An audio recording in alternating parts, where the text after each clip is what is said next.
My name is Noelle, and a video game about zombies changed my life. Now, I know that sounds a little bit crazy, so let me back up, give you a little bit of context, and hopefully it'll make just a little bit more sense. So the first thing that you need to know about me is that I love stories. They're what I'm most passionate about. They're sort of the lens through which I view the world. This all began with a love of classic literature in 8th grade, and then evolved into a love of storytelling in all forms: film, television, plays, most recently, tabletop role-playing games. You get the idea. And so the plan was to go to college and study English, go to graduate school studying British literature, writing a dissertation on Jane Austen, and then getting a job as a writer and editor. That part I wasn't quite sure, but I knew it had to do with stories. And so, as English majors do, I came here to Furman and took an introduction to Shakespeare course here last spring. And one of the plays that we were reading in that course was King Lear, which is arguably one of Shakespeare's greatest works. And I remember one day so specifically, we were reading Act 5, Scene 3, which is the final scene of the play. And for those of you who aren't familiar, in this scene, the king's favorite daughter, Cordelia, has died.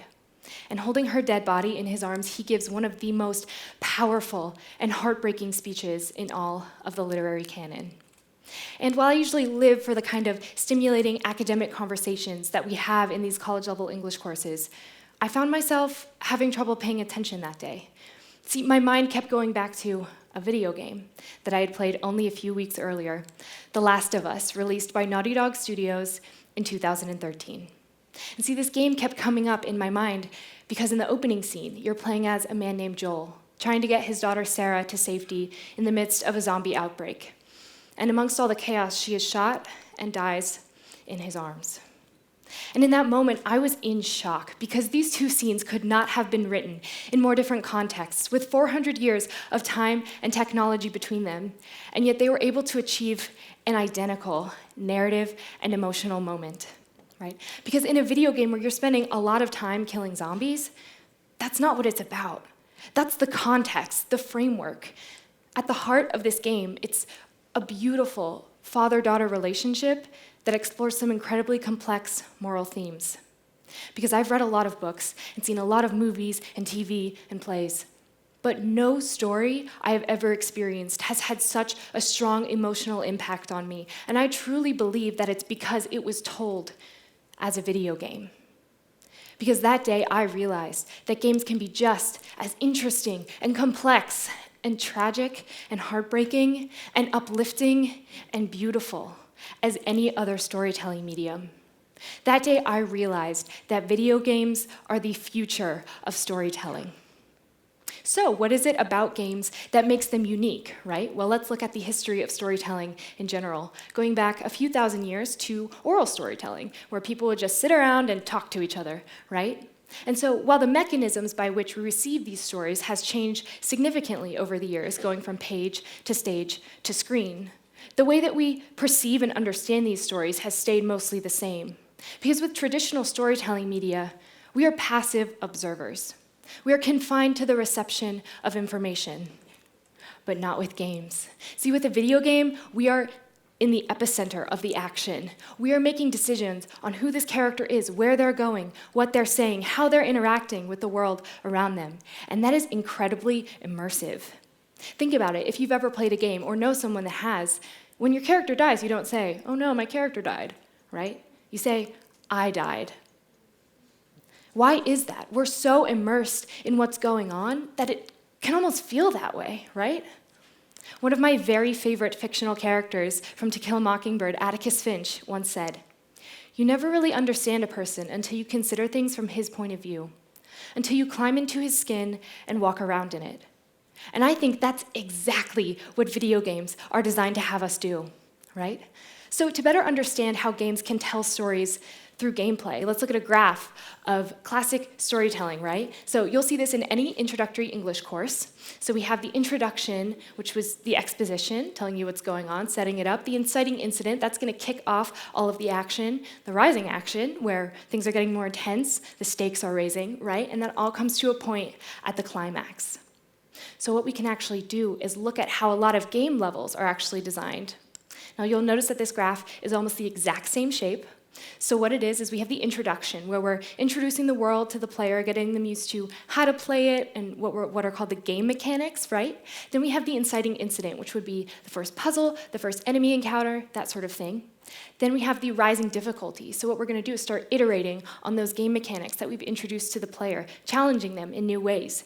And this all comes to a head at the boss fight, which you can kind of think of as a final exam of a level or a game, right? So we're going to challenge you on everything you've learned throughout the course of this game.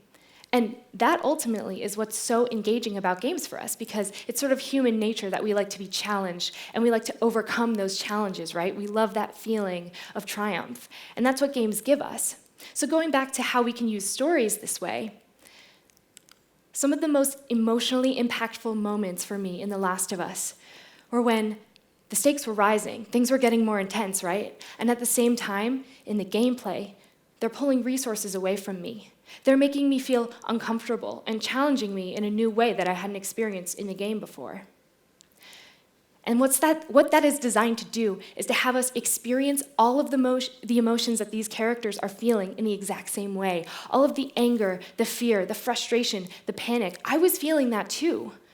And when you hit those moments of tragedy and loss, or joy and elation, you feel that all the more, because you aren't just watching these characters, you aren't just cheering for them from the sidelines.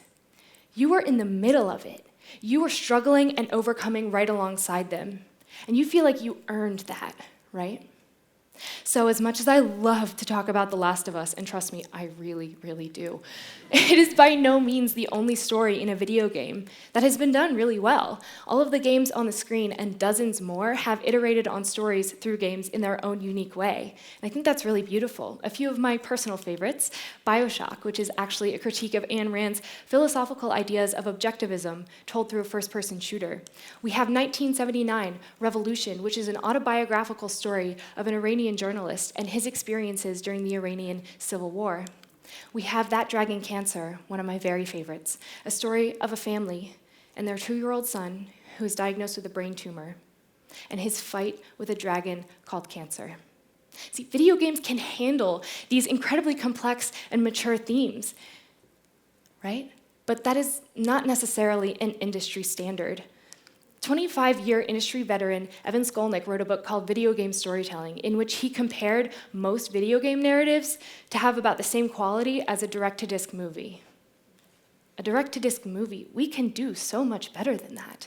I think games have so much potential to be incredibly powerful that's going widely untapped.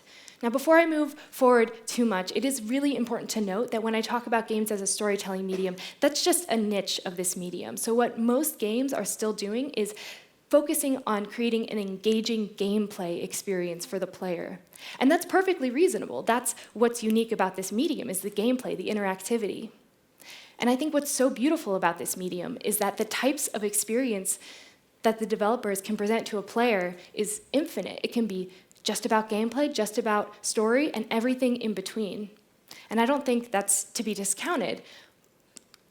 And the games that are focused on telling stories, they still have a little bit to go. And I think that's because story is not given a huge priority in development. So it's really important to know going into this that games take a lot of time and money and effort and manpower to make. So what they're going to start doing is they're going to start building the environments, the game levels, and making it work technically first, right? Because that's what takes a really long time. Then partway through, they're going to hand that off to writers and say, okay, make a story now. Well, we can get good stories that way. But great ones? I don't know. That would be like going to film a movie and you have all your filming locations and your sets picked out, and then you give it to a screenwriter and say, okay, make a story. It doesn't really work that way. And that's why I think The Last of Us has been so successful in what they've aimed to do.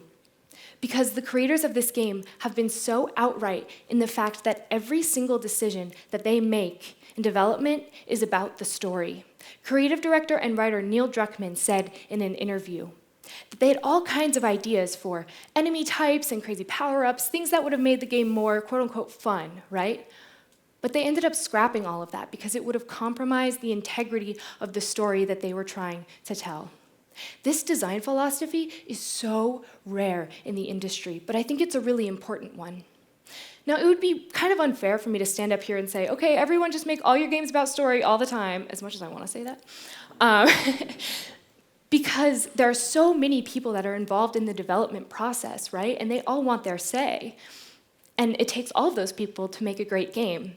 But what I do want to stand up here and do is start a conversation and say, we have so much power here to evoke empathy in people in new ways, to show them worldviews that they never could have considered otherwise, right? So let's start thinking about taking small steps, because it's not going to be an overnight thing.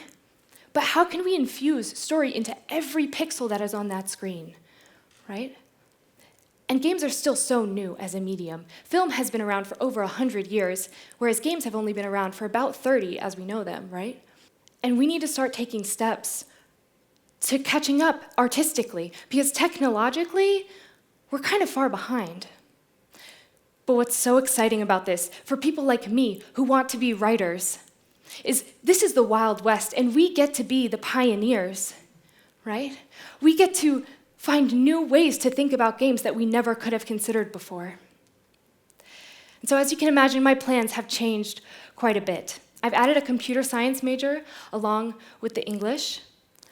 I'm now doing everything I can to hopefully be able to attend graduate school for game design and be a part of making these stories come to life in a new way. Because something like The Last of Us, it means everything to me. It's helped me discover who I am, not only as an artist, but as a person. It's helped me find a new drive and a passion and a purpose I never knew I had. And if I can create something that means to someone else just a fraction of what this game means to me, then I'll have achieved everything I could ever want. And after all of that is said and done, I would love to be able to come back to a school like this and teach a course that is identical to that of a film or a literature course. But instead of teaching books or movies, we're studying games. Because I strongly believe that within my lifetime, video games will have the same cultural and artistic relevance as a Shakespeare play. So if this is something that sounds interesting to you, I would encourage you to do some research, because this topic doesn't even scratch the surface. And check back in maybe 20, 30 years, and maybe you could take that course. Thank you.